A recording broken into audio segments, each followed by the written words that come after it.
नमस्कार दोस्तों, मैं हूं महावीर कर्मा और आज लता मंगेशकर जी स्वर साम्राज्ञी जिन्हें कहा जाता है, उनका निधन हो गया। मैं उन्हें भावपूर्वक श्रद्धांजलि अर्पित करता हूं। दोस्तों, मैं आज आपके बीच लता मंगेशकर जी के जीवन के बारे में चर्चा करने आया हूं। लता मंगेशकर जी का जन्म 28 सितंबर 1929 को एक मध्यम वर्गीय परिवार में हुआ। उनका जन्म गोमंतक मराठा समाज के एक छोटे से परिवार में हुआ। इनका जन्म दोस्तों ब्रिटिश हुकूमत के तहत मध्य प्रांत की इंदौर रियासत में हुआ, जो वर्तमान का इंदौर शहर है। भारत की सबसे लोकप्रिय और आदरणीय गायिका लता मंगेशकर जी, इन्होंने इनके जीवन के जो 6 दशक बीते, इस 6 दशकों में बहुत बड़ी उपलब्धि हासिल की। इनकी पहचान भारतीय सिनेमा में एक पार्श्व गायिका के रूप में रही। इन्हें स्वर साम्राज्ञी, राष्ट्र की आवाज, सहस्राब्दी की आवाज, भारत की कोकिला और स्वर कोकिला के नाम से जाना गया। दोस्तों, इनकी बहन आशा भोसले के साथ इन्होंने भारतीय फिल्म उद्योग में बहुत बड़ा योगदान दिया। इनकी जादुई आवाज भारतीय उपमहाद्वीप के साथ साथ पूरी दुनिया में प्रसिद्ध हुई। और दोस्तों, इनके परिवार में इनके पिता दीनानाथ मंगेशकर, जो रंगमंच के कलाकार और गायक थे, इनकी माता सेवंती मंगेशकर, भाई हृदयनाथ मंगेशकर और बहनें जिसमें उषा मंगेशकर, मीना मंगेशकर और आशा भोसले थी। इन सभी ने दोस्तों अपनी जीविका के लिए केवल संगीत को चुना।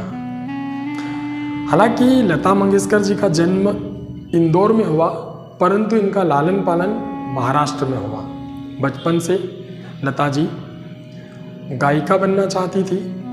पहली बार वसंत जोगलेकर जी की एक मूवी कीर्ति हसाल में इन्हें मौका मिला, परंतु लता जी के पिताजी नहीं चाहते थे कि वो फिल्मों में गाए, इसलिए इस फिल्म से उनके द्वारा गाए हुए गाने को निकाल दिया गया। 1942 में लता जी के पिताजी का देहांत हो गया, जिसके चलते हुए आर्थिक तंगी के कारण जो वो नहीं करना चाहती थी वह किया। उन्हें दोस्तों अभिनय पसंद नहीं था, परंतु हिंदी और मराठी फिल्मों में उन्हें अभिनय करना पड़ा। उनकी सबसे पहली मूवी आई पहली मंगला गोर, 1942 में यह मूवी रिलीज हुई। फिर उसके बाद में उन्होंने संसार मूवी, गजभाऊ मूवी, बड़ी माँ, जीवन यात्रा, माद और छत्रपति शिवाजी जैसी सुपर डुपर मूवियों में भी काम किया। दोस्तों, 1948 में लता जी ने पार्श्व गायकी में कदम रखा, परंतु उस समय उनका यह रास्ता सरल नहीं था। दोस्तों, उस समय नूरजहां, अमीरबाई कर्नाटकी और शमशाद बेगम तथा राजकुमारी जैसी प्रसिद्ध गायिकाएं उनके सामने थी।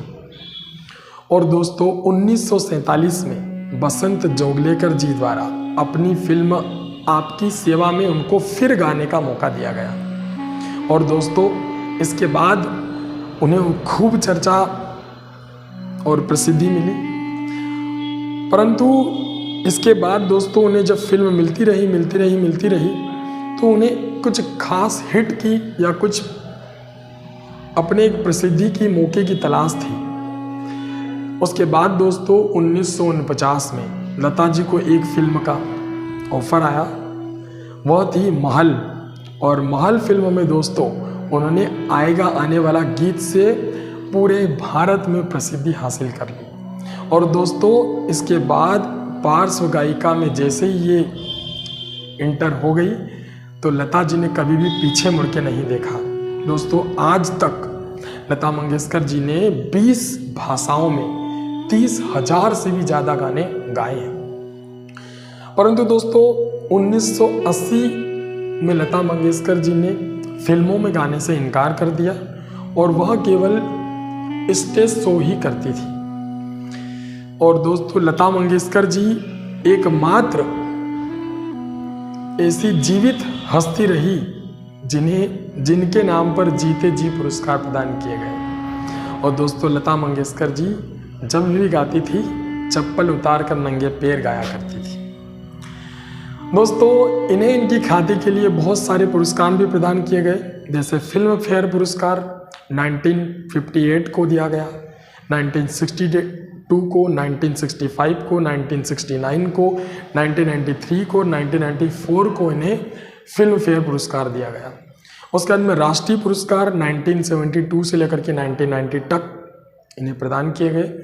महाराष्ट्र पुरस्कार भी 1966 और 1967 को मिला। 1969 में दोस्तों इनको पद्म भूषण से नवाजा गया। और दोस्तों 1974 तक दुनिया में सबसे ज़्यादा गाने गाने के लिए इन्हें गिनीज बुक में भी इनका वर्ल्ड रिकॉर्ड बन गया। दोस्तों इन्हें 1989 में दादा साहब फाल्के पुरस्कार, उसके बाद में 1993 में film fair life time achievement पुरस्कार, उसके बाद में 1996 में स्क्रीनिंग का लाइफ टाइम अचीवमेंट पुरस्कार, उसके बाद में 1999 में दोस्तों इन्हें पद्म विभूषण से सम्मानित किया गया। और 2000 में दोस्तों इन्हें IIAF लाइफ टाइम अचीवमेंट पुरस्कार भी दिया गया। दोस्तों 2001 में लता मंगेशकर जी को भारत का सर्वोच्च सम्मान भारत रत्न से भी नवाजा गया। अंत में दोस्तों 2001 में महाराष्ट्र भूषण जैसे पुरस्कार इन्हें प्राप्त हुए।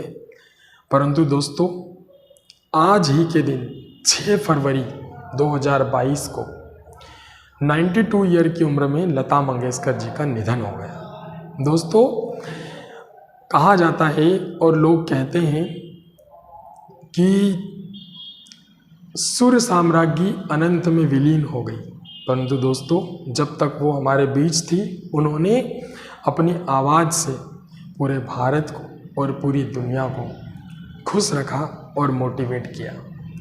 दोस्तों आज हमारे बीच से एक महान गायिका लता मंगेशकर जी चली गई। उन्हें एक बार फिर भावपूर्वक श्रद्धांजलि।